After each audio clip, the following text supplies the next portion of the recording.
Hello everyone, genius ক্যাম্পাসের পক্ষ থেকে তোমাদের সকলকে স্বাগত জানাই। আশা করি তোমরা সকলে সুস্থ আছো এবং ভালো আছো।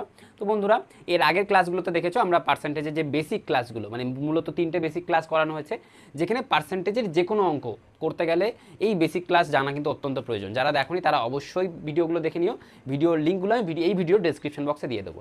আরেকটা জিনিস দেখো, সেখানে কিন্তু আমরা ফ্র্যাকশন, তারপরে হচ্ছে ফ্র্যাকশন ভ্যালু থেকে পার্সেন্টেজে আসা, এই সকল জিনিসগুলো কিন্তু নিয়ে আমরা আলোচনা করেছি, যেটা পার্সেন্টেজের প্রাণবিন্দু বলতে পারো। এগুলো না জানলে কিন্তু তুমি পার্সেন্টেজের কোনো অঙ্ক, মানে কোনো টাইপের অঙ্ক কিন্তু তুমি তাড়াতাড়ি করতে পারবে না। হয়তো করতে পারবে, একটু লেট হবে, কিন্তু চাকরির পরীক্ষাতে সময়টা কিন্তু সবচেয়ে বেশি ইম্পর্টেন্ট। তুমি যদি সময়ের মধ্যে না করতে পারো তাহলে you are a big zero. ঠিক আছে, তো আজকে আমরা পার্সেন্টেজের যে টাইপের অঙ্কগুলো, সেই টাইপের অঙ্কগুলো কিন্তু আজকে আমরা করাবো। আজকে আমরা 3টে টাইপের অঙ্কগুলো করাবো। একটা হচ্ছে question based on AB rules. এটা আবার কি, দেখবে পরীক্ষাতে ওই ধরনের অঙ্কগুলো আসে যেখানে রাম ওর থেকে বড়, তাহলে শ্যাম কত ছোট, এই ধরনেরগুলো। তারপরে রেশিও মেথড আর সাকসেসিভ মেথড, এই জিনিসগুলো করাবো। তো ভিডিওটা তোমরা দেখো, কোন কোন রুলস বলছি, কী বলছি, তাহলে তোমরা আরও জিনিসটা ক্লিয়ার হয়ে যাবে। ঠিক আছে, প্রথমে দেখো, এটা হচ্ছে তোমাদের সেই প্রশ্ন সেটটা। কারোর ভাবার দরকার নেই যে দাদা এখানে হয়তো সলিউশন করে সলভ করে করে বলছে, এমনটা নয়। এটা দেখতেই পাচ্ছ, একদম প্রশ্নগুলো সব রয়েছে। ঠিক আছে, তো আমাদের প্রথম টাইপ যেটা রয়েছে question based on AB rules, এটা আমরা করাচ্ছি। তো এইখানে মূলত তোমরা অঙ্কটাকে পেয়ে যাবে, কারণ এটা তো আমাদের ডিজিটাল স্ক্রিন না, এখানে হাতে লিখতে হচ্ছে। তো কোশ্চেনটা এখানে দেখবে, দেখে প্রথমে তোমরা সলভ করার চেষ্টা করবে, না হলে তো আমি বলে দেবো। তো দেখো, প্রথম যে অঙ্কটা রয়েছে কোশ্চেন বেসড অন এবি রুলসের প্রথম যে অঙ্কটা কি বলছে দেখো, চিনির দাম 25% বৃদ্ধি পাওয়ায় এক ব্যক্তি খরচ না কমিয়ে বা খরচ সমান রাখতে তার ভোগ কতটা কমাবে। তো এই ধরনের প্রশ্ন কিন্তু খুবই আসে, বিশেষ করে ডাব্লিউবিপি কনস্টেবল বা ছোটো ছোটো ওয়ান ডে এক্সামগুলোতে খুবই পপুলার এই ধরনের প্রশ্ন। চিনির দাম বাড়ছে, আলুর দাম বাড়ছে, এরকম দিয়ে প্রশ্ন দেবে। তো এগুলোকে জাস্ট উইদিন দেখে দেখে সলভ করা যায়। আগে তোমাদের মানে বিষয়টা বোঝাই। কি বলছে দেখো, এখানে বলছে চিনির দাম বৃদ্ধি পেয়েছে, তাহলে খরচ কতটা কমাবে। একদম স্বাভাবিক, কিচ্ছু ভাববে না। কি বলেছে 25%, তাই তো 25% বলেছে। দেখো বৃদ্ধি পেয়েছে না কমেছে, তুমি বলবে দাদা এখানে বৃদ্ধি পেয়েছে। বৃদ্ধি পাওয়া মানে কি, প্লাস লিখতে পারি। তো এটাকে সলভ করছি। দেখো আগে বলো 25%-এর ফ্র্যাকশন ভ্যালু কত। 25%-এর ফ্র্যাকশন ভ্যালু হচ্ছে 1/4। ক্লিয়ার। বৃদ্ধি মানে আমি লিখে দিলাম যোগ, বৃদ্ধি মানে যোগ লিখলাম, হয়ে গেছে অঙ্ক। দেখো যোগ লিখেছি, ওপরে যা থাকে এই 1/4, এটা যা রয়েছে এর ওপরে যা থাকবে সেটাকে লিখবে। এখানে যোগ দিয়েছি, 4 আর 1 যোগ করলে 5 হয়ে যেত। 4 আর 1 যোগ করলে 5 হয়। ক্লিয়ার আছে। তো বলো 1/5-এর ফ্র্যাকশন ভ্যালু, 1/5-এর ফ্র্যাকশন ভ্যালু হচ্ছে 20। তো এই যে ব্যক্তিটা রয়েছে সে কত শতাংশ খরচ কমাবে, 20% খরচ কমাবে। দেখো এখানে আমি 100 কিচ্ছু ধরিনি, জাস্ট এইভাবে করেছি। এইভাবে হয়ে যাবে জিনিসগুলো। 100 ধরতে যাবে তো জীবন ওখানেই শেষ হয়ে যাবে। ক্লিয়ার আছে। আরেকবার আমি রিপিট করছি, 25% বৃদ্ধি বলেছে, বৃদ্ধি মানে প্লাস দিয়েছি, 25-এর ফ্র্যাকশন ভ্যালু এইটা, যোগ দিয়েছি, 4 আর 1 যোগ করলে 5 হয়, আর উপরে যা থাকে সেটাকে লিখে দেবে। ক্লিয়ার আছে। যদি এখানে হ্রাস হতো তাহলে এখানে মাইনাস লিখতাম, তখন এই 4 থেকে 1 বিয়োগ হতো।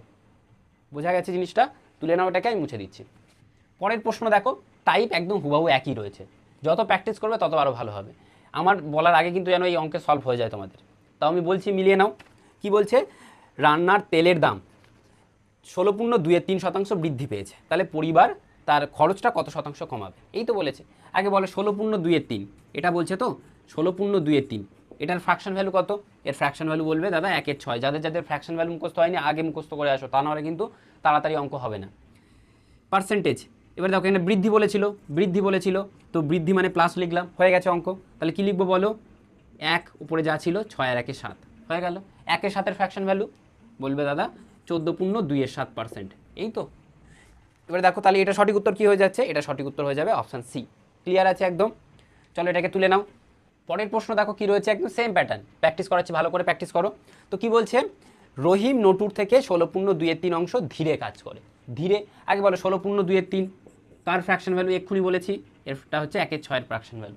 ধীর মানে কম, কম মানে বিয়োগ, হয়ে গেল। 1 লিখলাম, 6 থেকে 1 গেলে 5, 1/5 মানে কত পার্সেন্ট, তুমি বলবে 20%। তো সে 20% তাড়াতাড়ি কাজ করবে। দেখো একটা জিনিস, এই ধরনের প্রশ্নগুলোতে কেউ জোরে তাড়াতাড়ি কাজ করবে, পরেরটাকে আস্তে কাজ করবে জানতে চাইবে। এখানে আস্তে কাজ করলে ওখানে ধীরে কাজ করবে, এখানে প্রথমেরটা ধীরে কাজ করবে, পরেরটা তাড়াতাড়ি কাজ করবে, এই জিনিস রয়েছে। এখানে যদি বিয়োগ হয় তাহলে বিপরীতটাতে যোগ হয়ে যায়। যোগ মানে তাড়াতাড়ি বা বেশি। ক্লিয়ার আছে জিনিসটা। চলো পরের অঙ্কে যাচ্ছি। পরের প্রশ্ন একদম সেম টাইপ, আমার বলার আগে উত্তর হওয়া চাই। কি বলছে, শিলার আয় কালুর আয়ের থেকে 20% কম। বলো 20% কম বলেছে, তো 20%-এর ফ্র্যাকশন ভ্যালু তুমি বলবে কত, 1/5। ক্লিয়ার। যদি কম হয় তাহলে এটা বিয়োগ হবে। এবার যদি বলো বিয়োগ হলে কি হবে, এখানে যোগ বলতে পারো, যা রয়েছে উপরে উপরে দিয়ে দিলাম। 5 থেকে 1 চলে গেলে 4, 4 1-এর 4 কার ফ্র্যাকশন ভ্যালু? 25%-এর ফ্র্যাকশন ভ্যালু। তার মানে সে 1-এর মানে 25% তাড়াতাড়ি কাজ করবে। তো এর সঠিক উত্তর হয়ে যাবে কি? Option D. ক্লিয়ার আছে? চলো তুলে নাও এটাকে। দেখো সেম টাইপে শুধু একই প্রশ্ন রয়েছে, শুধু নম্বরটাকে সংখ্যাটাকে পরিবর্তন করা হয়েছে। এই প্রশ্নের উত্তরটা আমি বলবো না, এটাকে তোমরা কমেন্ট বক্সে জানিয়ে দেবে, ঠিক আছে? তাহলে এটাই ছিল হচ্ছে এবি রুলস, মানে হচ্ছে এবি রুলসের ওপরে যে টাইপটা। এটা আশা করি ক্লিয়ার হয়েছে। তাহলে আমরা পরের টাইপে যাই। পরের টাইপটা হচ্ছে সাকসেসিভ মেথড। কি এই সাকসেসিভ মেথড, সেটাকে একটু ক্লিয়ার করে বলি। তো দেখো প্রথম প্রশ্ন যেটা দিচ্ছি দেখবে ক্লিয়ার হয়ে যাবে। প্রথম প্রশ্ন কি রয়েছে দেখো, প্রথম প্রশ্নে বলছে যে একটি বর্গক্ষেত্রের বাহুর দৈর্ঘ্য 10% বৃদ্ধি করা হয়, তাহলে ক্ষেত্রফল কত পরিবর্তন হবে? তো তুমি হয়তো বললো দাদা এটা তো এখানে পাটিগণিতে কী করছে, এটা তো সেই পরিমিতির জ্যামিতির কাছে এই অঙ্কগুলো না, এটা এখানেও হয়ে যাবে। কি বলছে? তোমরা হয়তো বললো দাদা এখানে বর্গক্ষেত্রের ক্ষেত্রফলের সূত্র লাগবে, এই লাগবে, কিচ্ছু লাগবে না, সিম্পল। আয়তক্ষেত্রের ক্ষেত্রফলের সূত্র কি? দৈর্ঘ্য গুণ প্রস্থ। বর্গক্ষেত্রের ক্ষেত্রফলের সূত্র কি? একটা বাহুর দৈর্ঘ্য গুণ আর একটা বাহুর দৈর্ঘ্য, এই তো জিনিস। ক্ষেত্রফল জিনিসটা কি? ক্ষেত্রফল মানে তো এইটা না। দেখো যদি পরিসীমা বলে তাহলে বর্গক্ষেত্রের চারিদিকের পাঁচিল দেওয়া পরিসীমা, তাই কি না? আর যদি বলা হয় ক্ষেত্রফল তাহলে এইটা মাঝখানটা। পরিসীমা বললে চারিদিকটা, ক্ষেত্রফল বললে ভেতরে কতটা জায়গা আছে, এইটাই তো। তো যদি আয়তক্ষেত্রের ক্ষেত্রফল বলে দৈর্ঘ্য গুণ প্রস্থ, বর্গক্ষেত্রের ক্ষেত্রফল বললে বাহুর দৈর্ঘ্য গুণ বাহুর দৈর্ঘ্য। আমি জানি কনফার্ম তোমরা ভুলে গেছো, তাও দরকার আমি বলছি, সেটা শুনে শুনে একটু লিখে নাও, তাহলেই হয়ে যাবে। আমরা এইসব দিয়ে করব না, আমরা কিভাবে করব দেখো। এই ধরনের অঙ্কগুলো করার দুটো পপুলার মেথড রয়েছে। পপুলার মেথডটা বলছি শোনো। তো এখানে দেখো কি বলছে, বর্গক্ষেত্রে বাহুর দৈর্ঘ্য 10% বৃদ্ধি পেয়েছে। তো 10% ফ্র্যাকশন ভ্যালু কত?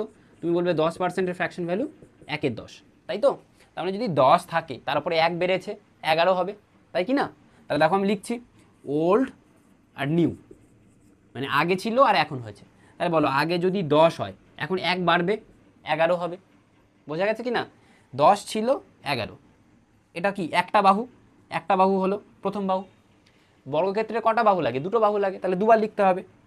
আর তোমরা জানো বর্গক্ষেত্রের প্রতিটা বাহু দৈর্ঘ্য সেম হয়, তাহলে বলো আবার একটা বাহু কি 10 ছিল 11 হবে, হবে কি না? এবারে বলো বর্গক্ষেত্রের দুটো বাহু দৈর্ঘ্য যোগ গুণ করলে ক্ষেত্রফল হয়, এখানেও গুণ করলে দেখো ক্ষেত্রফল। তাহলে বলো আগের ক্ষেত্রফল কত? 100, বর্তমান ক্ষেত্রফল কত? এই দুটোকে গুণ করলে 121। বোঝা গেছে? এটা পুরনো ক্ষেত্রফল, এটা নতুন ক্ষেত্রফল। তাহলে দেখো তো এখানে কত বেড়েছে? এখানে 21 বেড়েছে, 21 বেড়েছে, বেড়েছে কি না? তুমি বলবে হ্যাঁ দাদা 21 বেড়েছে, 100 ছিল, 100তে 21 বেড়ে গেছে। তাহলে কত পার্সেন্ট বেড়েছে? শতকরায় যেতে গেলে বলো কি করতে বলেছি? শতকরায় যেতে গেলে 100 দিয়ে গুণ। তো সঠিক উত্তর হয়ে যাবে 21% বৃদ্ধি। ক্লিয়ার আছে? একদম এটাকে বলা হয় রেশিও মেথড। রেশিও মেথডটা আশা করি বোঝা গিয়েছে। সেম অঙ্ককে আমি সাকসেসিভ মেথডে করাবো, তাহলে দেখবে আরও জিনিসটা ক্লিয়ার হবে। রেশিও মেথডটা আশা করি বোঝা গিয়েছে, যেহেতু এটা রেশিও হয় তাই এটাকে বলা হয় রেশিও মেথড। ঠিক আছে, এটাকে মুছে দিচ্ছি। তোমরা সাকসেসিভ মেথডটা দেখো। দেখো সাকসেসিভ মেথডে একটা বিশেষ ফর্মুলা ব্যবহার করা হয়। কি সেই ফর্মুলা? এটা a প্লাস বি, এ গুণ বি বাই 100। অনেকের ক্ষেত্রে অনেকে এখানে প্লাস দাও, অনেকে মাইনাস দাও, এরকম দাও, এগুলো দেওয়ার দরকার নেই। কী বলছি দেখো, এ বলতে প্রথম বাহু, বি বলতে দ্বিতীয় বাহু। এবারে বলো এখানে বৃদ্ধি পেয়েছে, এটাকে ভালো করে এক্সপ্লেন করি, একটা অঙ্ক করালে দেখবে তোমাদের এক্সপ্লেনেশনটা ভালো হবে। এখানে এ বলতে প্রথম বাহু, বি বলতে দ্বিতীয় বাহু। যদি আয়তক্ষেত্র হয় তাহলে এটা দৈর্ঘ্য এটা প্রস্থ, উল্টেও ধরতে পারো, এটা দৈর্ঘ্য এটা প্রস্থ, যেটা খুশি, ঠিক আছে? তো এখানে বলো এর মান 10 ছিল 11 হয়েছে, 10%ই তো বেড়েছে না? তাহলে বলো যদি 10% বাড়ে, বৃদ্ধি মানে প্লাস 10% লিখে দিলাম 10, তারপরে যোগ বিটাও তো 10% বেড়েছে, মানে দ্বিতীয় বাহুটাও তো 10% বেড়েছে, লিখে দিলাম 10। পার্সেন্টেজের সিম্বলগুলো দিচ্ছি না। এবারে বলো প্লাস প্লাস গুণ করলে কি হয়? প্লাস প্লাস গুণ করলে প্লাস হয়, ওই জন্য দেখো প্লাস মাইনাস দুটোর মধ্যে যেখানে একটা হয়, যদি ওটা লিখতে হয় না। সূত্রটা হচ্ছে A plus B into A B by 100, এটা হচ্ছে ফর্মুলাটা। দেখো এর মান 10, বির মান 10, বৃদ্ধি পেয়েছে তাই প্লাস লিখলাম। প্লাস প্লাস গুণ করলে প্লাস হয়, 10 গুণ 10 বাই 100 হয়েছে। এবারে দেখো এটাকে যদি আমি কেটে দিই তাহলে কি আসছে? 10 আর 10 প্লাস এটাতে আসছে 1, সবগুলোকে যোগ করলে দেখো 21%। যেহেতু এটা প্লাস এসছে, প্লাস মানে বৃদ্ধি হয়েছে, যদি মাইনাসে আসতো তাহলে হ্রাস হয়েছে। ক্লিয়ার আছে জিনিসটা? চলো এটাকে তুলে নাও। এবারে পরের অঙ্কটা দেখো, একদম সেম টাইপের, একটু অন্যরকম। এখানে দিয়েছে আয়তক্ষেত্র। কি বলছে? আয়তক্ষেত্রের দৈর্ঘ্য 10% বৃদ্ধি পেয়েছে আর প্রস্থ 20% বৃদ্ধি পেয়েছে, তাহলে আয়তক্ষেত্রের ক্ষেত্রফল কত বৃদ্ধি পাবে, তাই তো? তো বলো আগেরটার মতোই করছি, প্রথমে রেশিও মেথডে করছি। দেখো ওল্ড কি লিখলাম, ওল্ড আর নিউ এই। তাহলে বলো দৈর্ঘ্য, দৈর্ঘ্য দৈর্ঘ্য কত বেড়েছে 10%, তাই তো 10%-এর ফ্র্যাকশন ভ্যালু বলো, 1/10। তো বলো 10টা কত হয়ে যাবে, 10%-এর ফ্র্যাকশন ভ্যালু কত হয়, 1/10 হয়। তো 10 থাকলে 1 বাড়বে, 11 হবে। ক্লিয়ার? এবারে দেখো কি বলছে, প্রস্থ, প্রস্থ কতটা বেড়েছে, প্রস্থ বেড়েছে 20%। তো 20%-এর ফ্র্যাকশন ভ্যালু বলো, 20%-এর ফ্র্যাকশন ভ্যালু 1/5। তাহলে বলো কি লিখবে, 5 ছিল 6 হয়েছে। যদি কারোর ফ্র্যাকশন ভ্যালু মনে না থাকে তাহলে সে 100 120 লিখবে, 100 120 লিখবে, 100-তে 20 বেড়েছে। দেখবে এটাকে কাটাকুটি করলে 5 6 আসবে, ওই জন্যই তো ফ্র্যাকশন ভ্যালুটা মুখস্থ করলাম না। চলো এবারে বলো, দৈর্ঘ্য পেয়ে গেছি, প্রস্থ পেয়ে গেছি, এবার হচ্ছে ক্ষেত্রফল। ক্ষেত্রফল বলো 5 আর 10 গুণ করলে 50, আর এখানে 6 আর 11 গুণ করলে 66। এখানে কাটাকুটি করা যায়, আমি কাটাকুটি করিনি। তাহলে বলো, তুমি বলবে দাদা 50 ছিল, 50-এ কত বেড়েছে, এখানে তুমি বলবে 16 বেড়েছে। 50-এ কত বেড়েছে, 16 বেড়েছে। শতকরায় যেতে গেলে 100 দিয়ে গুণ। ক্লিয়ার? তো সঠিক উত্তর হয়ে যাবে 32% বৃদ্ধি পেয়েছে। এটা হচ্ছে রেশিও মেথড। এখানে দেখো আমি কিচ্ছু কোনো সূত্রপুত্র কিচ্ছু লাগাইনি। ক্লিয়ার আছে রেশিও মেথডটা? ঠিক আছে। তো এটাকে যদি সাকসেসিভ মেথডে করতাম, মুছে দিলাম কিন্তু, এটাকে যদি আমরা সাকসেসিভ মেথডে করতাম তাহলে বলো ওই সূত্রটা a plus B, A into B by 100, এই তো। তাহলে বলো এখানে এ দৈর্ঘ্য ধরতে পারি, বিকে প্রস্থ ধরছি, ঠিক আছে। তাহলে বলো দৈর্ঘ্য কত বেড়েছে 10%, প্রস্থ কত বেড়েছে 20%, দুটোই বেড়েছে, প্লাসে প্লাসে প্লাস। 10 বির মান 20/100, এই হলো। এটা কাটলাম, দুটো শূন্য কেটে দিলাম, এই দুটোকে যোগ করলে 30 আর এখানে আসতো 2, হয়ে যেত 32%। ক্লিয়ার আছে সাকসেসিভ মেথডটা? তাহলে এবার কিন্তু আমি শুধু এই সাকসেসিভ মেথডে করব, রেশিও মেথডে কিন্তু করব না। আশা করি এই জিনিসটা বোঝা গিয়েছে, তুলে নাও এটাকে। এবারে দেখো পরের প্রশ্ন, এই যে প্রশ্নটা রয়েছে এটাও দেখো একদম হুবাহু একই প্যাটার্নে রয়েছে। এটাকে কিন্তু আর রেশিও মেথডে করছি না, এটাকে সাকসেসিভ মেথডে করছি। দেখো কি বলছে, আয়তক্ষেত্রে দৈর্ঘ্য বেড়েছে 12%। তাহলে দেখো দৈর্ঘ্য ওই সূত্রটা A plus B, A into B by 100, এই তো। তাহলে এর মান কত হয়ে যাবে বলবে, এর মান হয়ে যাবে 12, হবে কি না। বি, বির মান কত বলেছে, হ্রাস পেয়েছে। দেখো দৈর্ঘ্য বৃদ্ধি পেয়েছে তাই প্লাস লিখেছি, প্রস্থ তো হ্রাস পেয়েছে, তাহলে কি লিখবো বলো, -8 লিখলাম। ক্লিয়ার আছে? এবার বলো প্লাসে মাইনাসে কি হবে, মাইনাস হবে, হবে কি না মাইনাস। এবারে দেখো 12 গুণ 8 বাই 100, এই রয়েছে, এটা রয়েছে কি না। এবার বলো এখানে যদি আমি বিয়োগ করি, 12 থেকে 8 চলে গেলে হয়ে যাবে +4, আর এখানে দেখো মাইনাস, এটাকে যদি সলভ করি তাহলে কি আসবে 96/100, তার মানে +4 মাইনাস 0.96।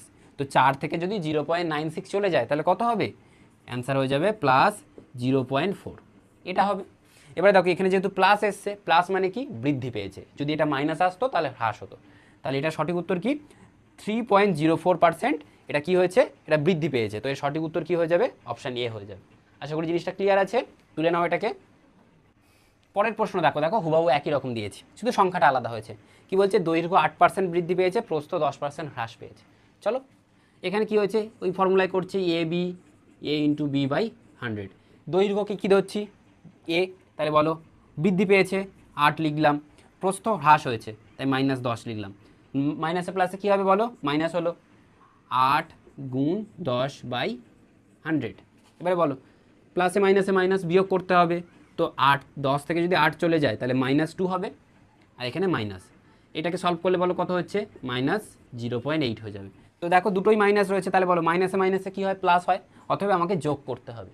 তাহলে 2 আর 0.8 যোগ করলে কী হয়ে যাবে, 2.8 হয়ে যাবে। আর মাইনাসে মাইনাসে প্লাস, কিন্তু চিহ্ন কি বসবে, মাইনাসেই বসবে।